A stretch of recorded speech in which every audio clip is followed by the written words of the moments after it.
9th, 2011, I promised a video to everyone to explain the Growth Management Act. And today I'm going to make good on that promise, and I'm going to explain to you why the prices of housing in Seattle is really high and extraordinarily out of the price of most people. You have to remember, for those who live outside of King County in the state of Washington, there are totally different rules that apply to this state when it comes to land use. That is downright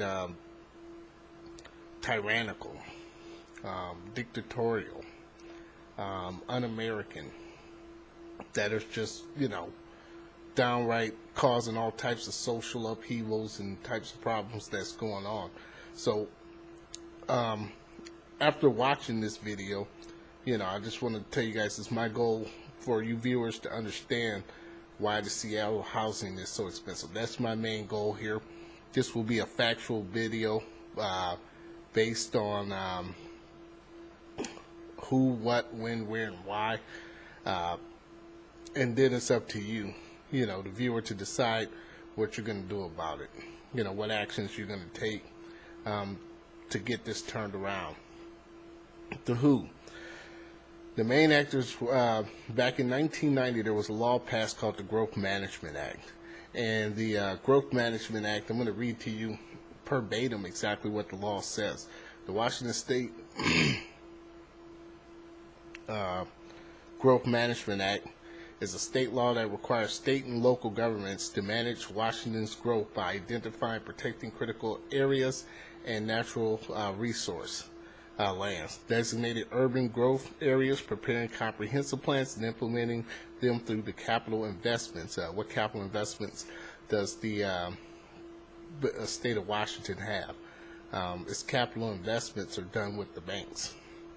So therefore, if they're doing that, and development regulations. This approach to growth management is unique among states, known as the GMA. The Act of Chapter 36.70 A RCW was adopted by the legislature in 1990. You can go check out the rest of that. I'm going to let you know who were the main actors back in 1990. And it was Speaker of the House Joe King and Maria Cantwell, the gift that keeps on giving, and her twin in the Senate, Patty Murray, who was the whip, who actually got the votes through in the Senate, because the Senate had a lot harder time. It was 3-1 in the House.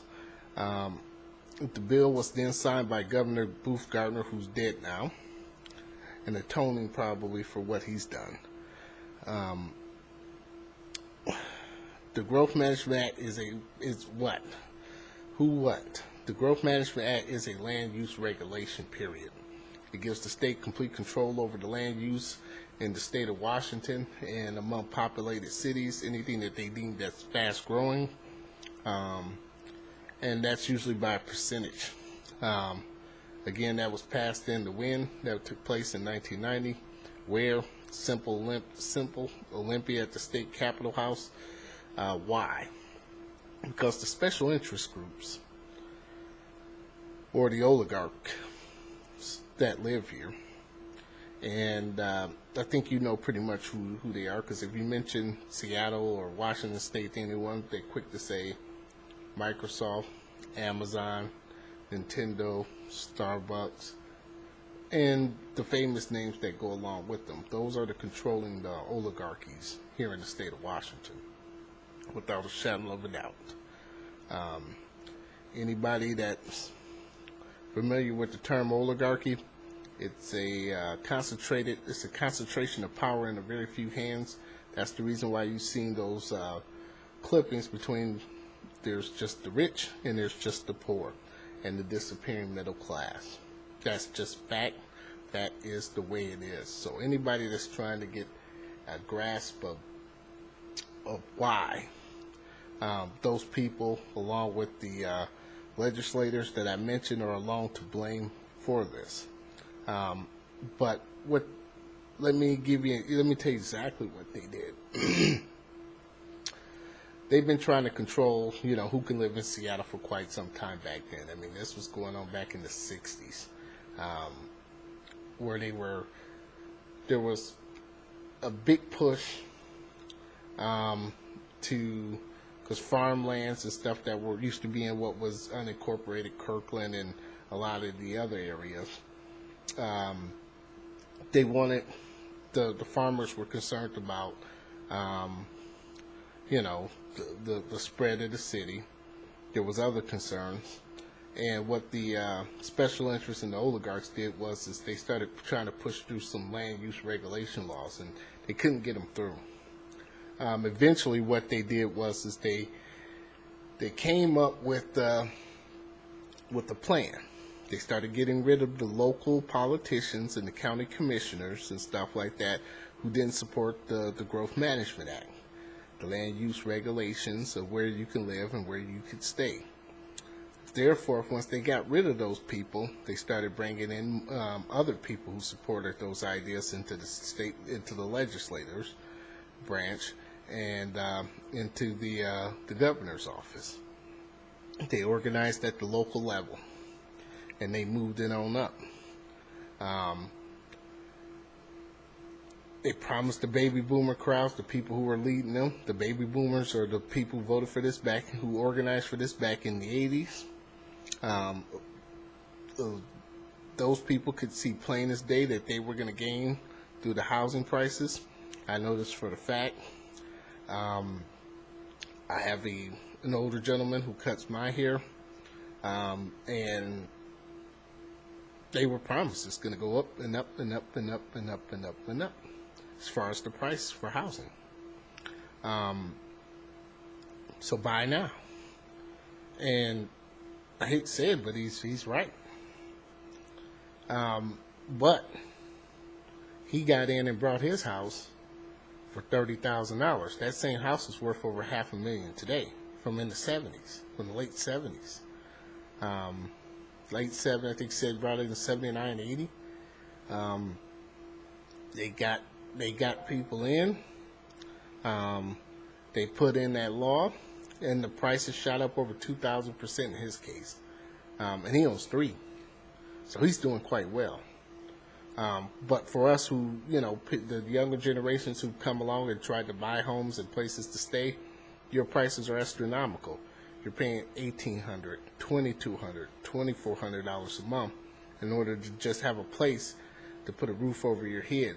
And it's all because of that law. In one of the articles you saw, the University of Washington did a study back in 2008 about the Growth Management Act and it's really just land use regulations. That's all it is. It's telling people where they can live. That's the reason why all those buildings like on Martin Luther King are going up, and there's duplexes and all that stuff now. There's land in areas that are off limits to humans. This is Agenda 21 stuff, where they're managing your life. So those are factual things. Everything I'm saying here is fact. There are links below.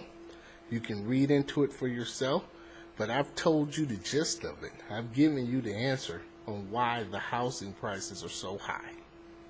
It is because of the regulation of the Growth Management Act and the desire for people to control where you can live, the desire to control for the environment, and the desire to control, the desire to make profits. Because Seattle's pricing is recovered and went over the medium income it was back in 2007 before the crash even happened. How did that happen so fast? Most of the other countries are still recovering. That's because you can't build anywhere. You can't put a shovel in the ground and dig without paying $20,000, $25,000 in the state of Washington. Thurston County. I'll put a link on that. I'm saving that because I'm gonna divulge some things on Mrs. Maria Cantwell and Mrs. Patty Murray here in a short period of time. That's another video that's coming out. I haven't forgot what has happened. Like I said, I'll be back to stir up the pot when I got my money right. And remember, I got my money right. Now we're going to have at it. But that's for another day. Yes, I am pissed, and yes, I am vindictive about the situation. Make no mistake about it, because I see what the cause and effect has caused. There's an upheaval going on over there in Capitol Hill. An absolute cultural disintegration. There's fights. There's just hell raising and everything else, and it's all because of this madness of this act. They can't allow people to build out. They can't allow people to have homes. That's the reason why you're living like you're in China or something. I've been to China. All that places is high rises. You're stacked on top of each other. Who in their right mind wants to live like that? You can't even move out to the country and get away from this unless you move to a small town. That's just facts. Unless you move to a real small town, then you can get a little piece of land and move out. Other than that, because they're on Thurston County right now. They found them in violation because they allow people to build subdivisions out there. Where they're out there raising houses like they're in the Gaza Strip or something. Go look it up. It's there. I'll put a link down below. They found them in violation. If you're in violation of this law, they strip your taxes, your highway taxes and everything like that. They choke off the budget of a city. And the appeals process is BS, in my opinion. I haven't seen anyone win. I see Thurston County now cooperating. Who are they to tell me who I can build on my land? Who are these people? You better get the ground beneath your feet and the wind at your back. And I suggest we all work together to do something about this. Well, this is Seattle 206723 with the Growth Management Act. My promise has been fulfilled. Now you know exactly why the prices of housing is high in Seattle. You know exactly why. Without a shadow of a doubt. And I'm out.